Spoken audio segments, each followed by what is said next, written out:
Want to find and view your host's file on your Windows PC? Watch on to find more. The hosts file lets you control and customize how your computer resolves domain names. Also, it is the first place Windows checks when connecting to a website. Press the Windows and E keys on your keyboard. This will open File Explorer. Now navigate to the C drive. Click on the Windows folder. Scroll down and open the System32 folder. Search for the Drivers folder and open it. Double-click on the Etc. folder. In here, you can see your host's files. That's it! You have successfully located the host's file on Windows. If you want to view it, right-click on it and select Open As. Select Notepad from here.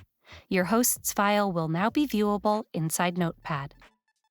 For more tech tips and tricks like these, subscribe to Guiding Tech and discover one of these videos, handpicked just for you.